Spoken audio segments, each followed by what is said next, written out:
But we're going to get dug into the Man City stuff in a few minutes' time with Sam Lee, and we have started a conversation, I think, this morning about your favourite assists. You think the assist is better than the goal last night? Ger, I was open-mouthed for a while after that goal went in, and simply because of Joao Cancelo's assist. It was like Colm, our producer, was making the point outside that he didn't have to cross it with the outside of his right foot, but that's his preferred motion. Could have crossed it in with his left. He's a right footer though. Yeah, fair enough. But I mean, the skill level required to get it on a sixpence from that distance with the outside of a foot. It kind of got me thinking about the best ever assists and where it ranks. There's probably no point in trying to rank it. Like Phil Egan talking outside in the office was asking, like, some assists for big goals don't get credit because they don't need credit. Like Hector Enrique is a name that none of us know. And I just was quickly Googling Hector Enrique this morning, who passed the ball a couple of yards to Diego Maradona in 86 before he went on that mazy run. They all count. He didn't do much else in his career apart from that little pass. Hey, look, he won a World Cup with Argentina. If he'd just been smart enough to ask Maradona for his jersey, he'd be quids in now. He was on MasterChef Argentina a few years ago, and his bio literally mostly talked about the fact that he passed the ball to. Oh, right, so he's dining out on a fair play. Like he's literally. He definitely should be dining out on that. Is this not just your Eric Cantona fetish coming to the fore? I don't think so. I hope not. But like, in the movie, Cantona's asked about what his favourite moment in all of his life was. What's your favourite goal? It was an assist. It was a pass. It was a pass. Yeah, and Cantona had so many of them. I even remember. Assist. Come on! You lost your character there for a second. Sorry. Berbatov had a great one on the. I can't remember who it was against for United, but it was on the sideline where he crossed it in for Ronaldo. But he literally. West Ham. Colm saying, is it similar outside of the boot? No, it was literally like a quick turn, two move turn where he put the West Ham defender on his arse and just had to pass it into the box. You have to see that one. That one was epic. The Niall Quinn header for Robbie Keane. I mean, look, Germany. We're a bit biased, but yeah, that was slightly pretty good. biased. It was amazing. Like it was kind of like he was, it was like a basketballer. It was perfect. The long ball from Gary Breen needs a bit of credit as well, because go long at that moment in time against Germany in the last minute when you need a goal. Like the Beckham, it wasn't even Beckham. The Sheringham header from the Beckham corner. I know there's a theme here. They're all Man United or Ireland. There you go. But the things that stick in my head is from my childhood. But I don't think Teddy Sheringham gets the credit that he deserves for that little flick on. It's obviously Anne Solskjaer has won it, but it's just a flick on. It's just a flick on, but I mean, he had scored the equaliser moments before. Without Teddy Sheringham, a goal and an assist in injury time. The Berbatov one, I think everybody will, as soon as you see it, you'll realise it. It's a top-in goal for Cristiano Ronaldo, but he does the pirouette on the ball. Yeah, and somehow keeps it in play. Yeah. Like the ball should have gone out of play for that one, but did Berbatov not win a league, or why do people think it was a failure? Why do people generally assume that Berbatov didn't work out at Man United? But it seems to have done, does it? I think he's, if you want, cult hero might be a. Colm's like wants to fight us here. He actually was one of myself and my best friend, who's also a United fan, had arguments galore over this when he was at United. I was a massive Berbatov fan to the point where, when he signed, I stayed up all night to watch that final deadline day for Berbatov, and I think Robinho signed for City on the same night. All right. And Berbatov was, of course, lying on the floor of the seat with Alex Ferguson in the car from Manchester Airport. And I heard then that he was living in the Lowry Hotel in Manchester for his first few weeks. Everybody lived in the Lowry. It's always been a failure. Of course. But I bought a magazine and posted it to Dimitar Berbatov, care of the Lowry Hotel. Never heard back, but I mean, trying to get his autograph. What was the magazine? It was. I think he was on the front of maybe 442 magazine. I was just wondering, like, what were you sending? Like a cooking magazine, a wildlife magazine? Who knows? Something relevant. But whatever they sell, I'm on it. But he was one of those guys who, like, obviously his touch was immaculate. But that assist, it came into my head when I was watching Cancelo last night. Not because it was in any way similar to Cancelo's outside of the boot assist last night, but the assist sometimes. I think we're like burying the lead. Sorry, Haaland's goal was obviously class. The assist is good, but it's just an outside of the, like, it's good. It's in that corridor of uncertainty. I think it needs to be a level up from good, possibly. Well, it looks great, right? But it's where you would expect the ball to go. It's to the far post and it's swinging away from the goalkeeper. It's like what you should do in that scenario, and especially when he's not being closed down, right? Yeah, but it's not a simple skill. I'm not saying it's simple, but it is like it's here, right? So let's say you're let's say your corner kick is here, the assist is here, but the goal is up here. Really? Right. The goal is like you're never going to see these goals. Like you don't see these goals. But the goal. I would argue that that's one of the greatest goals I've ever seen. Like it's that good. Because the assist was so immaculate as well. Well, the assist looks good, but like it's just an outswinger away from the goalkeeper along the 6-yard box. It's where. So, I was never coached properly at football, but what position did you play? I was a striker. Still am a striker from Monaghan FC, Ger. Okay. Don't take it away from me. Okay, so I can appreciate Haaland even like. So, but what are your left back and your left wing back and your right back and your right wing back and your right winger? What are they? Where are they told to cross the ball? Hit the near post, hit the far post. Yeah, but the outside of the boot, and it literally had to float over the head of the Dortmund defender. It looks perfectly good. weighted. It's not. I mean, it's just. There's a million of those, and sometimes the run is good, sometimes the run is bad, and sometimes he jumps to head it, and it looks okay. But he was taking a risk, because if he had done that with the outside of the boot and the first Dortmund defender clears with a header, you're thinking, wasted. Why did he do that with the outside of the boot? Well, but he took the risk and it paid off. I trust Cancelo to do whatever he wants. He's very, very, very, very good footballer. Yeah, and he likes that outside of the boot. Yeah. But the finish was also pretty. Like, I don't know how someone's legs can possibly go that high. I think the finish is outrageous. Yeah. I think the finish is like who was talking about? He must do yoga, I think, Haaland, because in order to stretch your legs that distance, you'd have to be fairly flexible. I was actually thinking the one thing that's going to stop Haaland having a 10-year career at Man City is that he's going to become a movie star, where that like Hollywood are going to come and look at this guy and go, okay, we're signing you up for like a 15 movie Marvel series kung fu crossover. Like that's what's going to stop Erling Haaland, because he's just going to get bored killing everybody week in, week out. Yeah. I was of the opinion that Haaland isn't before he signed, I was like, it doesn't guarantee City winning the Champions League. I'm now fully on board that absolutely City are going to win the Champions League. I don't think it guarantees. Funny enough, I think the performance last night from Dortmund is a really good template for better teams. Dortmund is still a very good team, but they've been shorn of a lot of their best players, like including that guy. So if you are Real Madrid, or if you are any of those other teams who have enough about them, you can actually look at that and go, well, because City were very frustrated. Yeah, and like the funny thing for me was that Dortmund had lost. Now you can say what you like about league form heading into games like that, but Dortmund had lost 3-0, I think, to Leipzig in the Bundesliga last weekend. So it's funny, and the quotes as well. And I think quotes in advance of a game are actually funnier to read after the fact, because one of the Dortmund defenders, Schlotterbeck, he was speaking before the game. And he was asked about the time where he stopped Haaland from scoring when Freiburg beat Dortmund 2-1 in the Bundesliga in last year, when Haaland was obviously still at Dortmund. But he said, in that game, I realised how good I can be. I know how to stop Erling Haaland. We have to stop them as a whole. Erling is the least of our problems. And then Schlotterbeck comes on. 5 minutes later, Haaland scores the goal last night. So it's justice. It's tempting fate a little bit, but it did take an absolute worldie from him. A kung fu kick away from the goal. Right, Colm is here. Is he allowed to talk? Are you allowed to talk? I'm allowed to talk. No, I'm just enjoying the chat. Great show this morning, guys. Thanks, Colm. You did put it together. A good solid Dennis Irwin, 7 out of 10. I just saw exercise by Dimitar Berbatov. He was a success. Oh, yeah, 100%. He won a league, didn't he? He won a league, 2011, and he was top scorer. So he signed in 2008. They won the league 2009, won the league 2011. And he was top scorer that year, and he was left out of the Champions League final squad against Barcelona at Wembley, and Michael Owen was put as the sub striker on the bench. That was a shocking mistake. Why was that? Ferguson said in his book his two regrets at United were Berbatov being left out of the squad that year, and I think Park being left out in 2008. Yeah. Which is both fair points. Squad. Yeah. So he bottled it, is what you're saying. The two Man United fans are saying that Ferguson bottled it by his own admission. Why did he put Michael Owen in the team? Because Michael Owen that year was quite good, I think. It was quite good for a couple of years. So the Man City goal was September 2009. Grand, as opposed to quite good. But he was a kind of danger sub at the time. But I remember. But it was a big omission not having Berbatov in the 18 was insane. Yeah. Like whatever about the starting 11. Why was Berbatov on the team?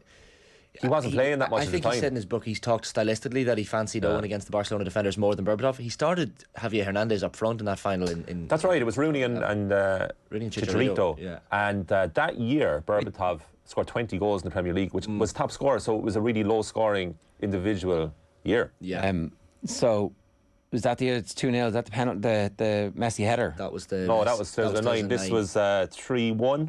2011. Pedro scored first for Barcelona.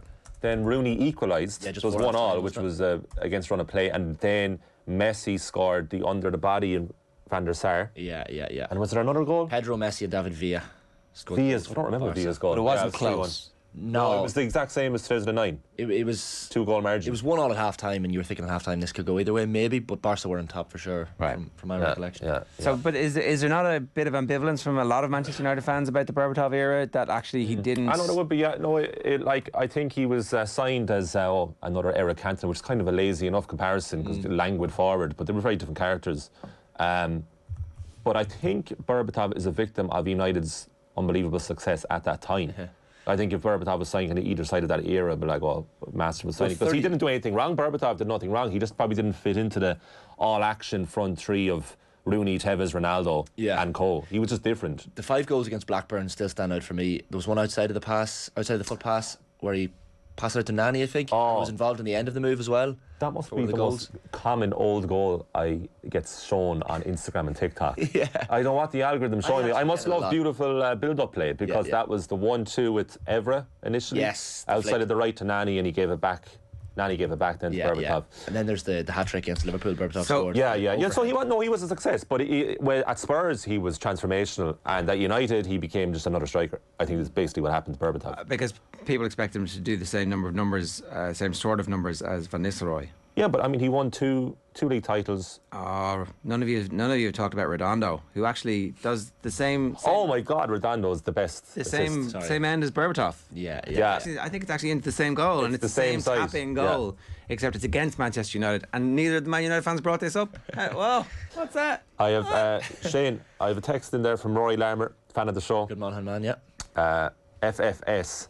Shane talking about Blackburn losing 5-0 at 20-8 in the morning. That is a tough start to Rory's Thursday. Huge Blackburn fan. I did like that Blackburn team, actually. You know, I'm a massive Blackburn fan. You can keep this here. What's happening? Must be the blue and white. It must be the blue and white. That was interesting. What are you saying there? You were criticising something. Oh no, sorry, Redondo's assist. Oh my God, I completely forgot about that. Do you know that one? For the Ronaldo goal? No, for Raul. It's a Raul goal. Okay, yeah. And it was, I think it was Henningberg was the victim.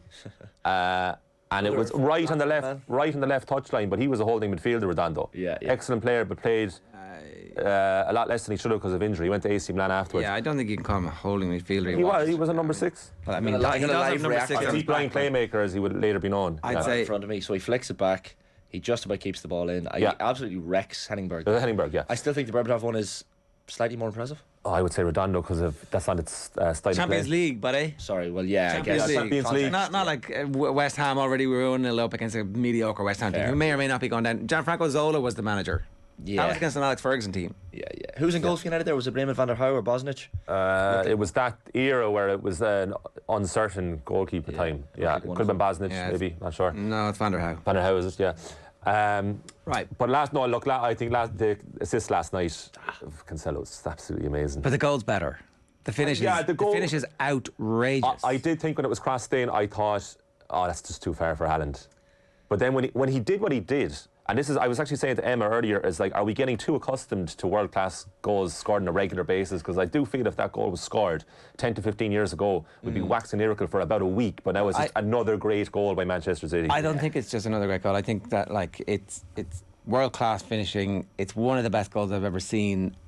Is it really one of the best goals you've ever seen? Yeah, definitely. It's like because it's an incredible feat of athleticism in a moment where it's important. Like, okay, so it's still only group stages. Now, if he was to do it in a quarter-final, semi-final, final, you'd be like, well, that elevates it too. But if they just sneak out of the group, that and those points are significant, then that even adds to the goal, I think. But they're not going to just sneak out of the group. Of course they're not. James Heff was the one who suggested the Redondo assist to Raul, by the way, on our YouTube channel, and Steve Lane says, Redondo very underrated. A couple of other ones I want to get to. I know you're going to discuss Haaland's goal to James McCullough, but you need to check out Jack Clarke's goal for Sunderland last night. Pep's Barca side would be envious of that team play and build-up. So they were 2-0 up at the stage. Their own goalkeeper has the ball and they sweep the pitch left to right. And it's again kind of tap-in-ish. But slick. Not one of the passes was. They didn't even contemplate on the ball for half a second. It was just flick, go, ball in. The pass, for the assist actually for that one where he sweeps it around the back of the defender was very impressive. First touch from the striker, bottom corner. Should Roy Keane have taken the Sunderland job that time when he had the chance? Would that have, like, would he have them playing like this? I was thinking he should have taken that. Damien suggesting too on YouTube, Beckham's assist to Ronaldo for Real Madrid. Does anyone remember that? It was unbelievable. Cross. It was a cross in from just inside his own half. Beckham just inside his own half is a familiar sentence. But it was absolutely outrageous. He swung it all the way around. Great finish by Ronaldo. The opposition. On his left foot. Left foot of volley. Yeah, that's a great shout by Damien. Yeah, like you got to love some of the old school. Like the Niall Quinn one does stand out for me, but you maybe for different reasons. Which Quinn against Germany? Like but they're such simple assists. That's just nostalgia. It is nostalgia. That's a very basic assist. Sorry, Wes Hoolahan's cross, because Wes was the redeemer. Against Italy. Euro 2016. Yeah. Which is, what's not talked about much is that Hoolan, like a minute before him, it's an absolute sitter. Yeah, that's he was true 1-on-1. That's what makes the assist greater. He just said. Did he just say it? The redeemer. Oh, I'm sorry. Apologies. I didn't hear redeemer. Sorry, I was just so obsessed with talking about that. It is a fair point because it was it's an excellent point I've just made to you that you've just made back. I agree. Yes, this is working out great. Yeah. I can't find that Ronaldo Beckham one specifically there, but you can take our word. It was an excellent cross, but see, this is the beautiful thing. I'm glad that we've spoken about the assist for so long. Okay, one last thing here, right? The Dortmund manager lost the game when he took off his striker and replaced him with a centre half. Goalie was poor as well, says Chris Cal. Right? I don't know, those of us of a certain age who are like Ireland fans remember always Mick McCarthy would take off a striker and put on a midfielder or an extra defender, and you're like, why are we doing that? And then we would concede late and he'd be like, oh, he just couldn't hold it out. And like, we could have. Maybe, inviting the opposition, maybe inviting world-class opposition onto you and saying, here, you just have the ball and keep attacking us and we'll do our best to, put our finger in the dike. Yeah. Why would we do that? Why do managers do that?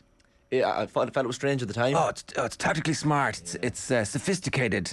We're going to batten down the hatches and hope that the storm rages through and we're left standing. The striker that he took off, the Dortmund manager, I can't remember which one it was, but he was doing a lot of donkey work as well, chasing balls down and doing his own little bit of defending from the front. So it was a strange decision at the time, and hindsight's 2020, lads. It's not. Hindsight's not 2020. Well, anybody who's ever watched all football knows that you don't invite the world-class football team on to attack you at home with the crowd cheering and Pep Guardiola on the sideline. Yeah. You don't be like, here, you have the ball because you're no good with it. Not against City. It was a bad move against Man City. It could have worked against, an Aston Villa or one of these. Well, I mean, I've seen Villa do this my entire life. It's stupid. Yeah. It's totally stupid. Yeah, it was a bit bizarre. Well, we have a lead now. We're going to defend that. Nothing could ever go wrong there.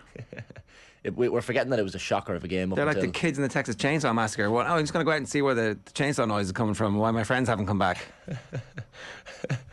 There's the Beckham pass. We might tweet some of these a little bit later on.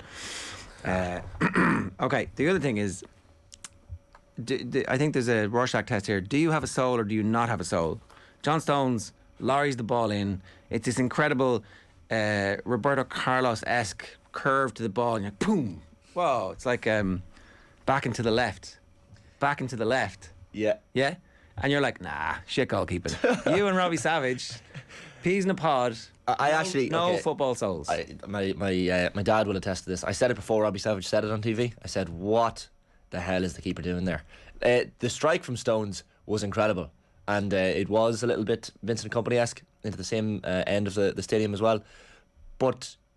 And look, bear in mind the slow motion replays make things look a lot worse. But the keeper's arm is half extended at most. He's like, oh, I can't reach that. It's like when you don't want to touch when you're in the schoolyard and one of the lads big toes it and you're like, I don't really want to touch that because my hand's going to sting for the rest of the day, so I'm not going to touch it. Is he Superman? Can he curve in the air? Is that what it is? You're asking him like flip like a fish. He's a little salmon, is he? My dad actually agreed with you last night. He was like, no, I don't. It was just a good strike and it dipped and curled. Mr. Hannon, you the man. That's all we're saying. I still think the keeper could have done better. But if you watch the goal in real time, yeah, it was an incredible strike. Keeper didn't cover himself in glory, I thought. I like football. That's what can I say. I like watching nice things. Also beaten at the near post for the Haaland goal. Well, that's just shocking. I mean, get him out. Terrible goalkeeping. Sack him. I did think he was pretty good at playing over the press. Yeah. I mean, if Man United were ever interested in signing a goalkeeper who might be useful for their style of play, he might be the man. Look, the Stones goal was fantastic. The keeper, slow motion didn't cover him in glory. I think the best part of last night, Ger, was Phil Foden's haircut. If anyone hasn't seen this, we'll try and get an image up on screen. You'll see There it it there. is there, yeah. The number 40. It kind of looks like a small one as well. So he looks like a bit of a snooker fan with the 147. Oh, maybe he is like a sneaky snooker fan. I actually think, that is commitment to your squad number. It would be proper commitment, wouldn't it, if you got the number 47 tattooed on you, which obviously I have done. So that's why you noticed it. I was like, Jesus, you're a Phil Foden fan now, it turns out. I've obviously explained on the show before that this is the North. No, he's a Phil Foden fan. And he's got the 0 in front, so you know. I just happen to also have 47. But if Foden was ready to commit, he'd have got it tattooed and not just shaved it. Hair grows back, and you can shave off the 47. You can't. Well, you can obviously get rid of a tattoo, but it's a very arduous and painful process. So I think if he was really committed to his squad number, he'd have got a tattoo somewhere on his wrist, on his head, maybe. Yeah. So Phil. What if they change his number though? You know. Well, that's the issue. Yeah. What number would he be? You know, is he not really a 10? Is he? Is he an 8? Is he an 8.5? Is he a 9.5? Is he? Who knows? I'd love to hear what Graham Souness thinks about the shaved head and getting your number. I'd say John Giles would have opinions on it maybe tonight as well.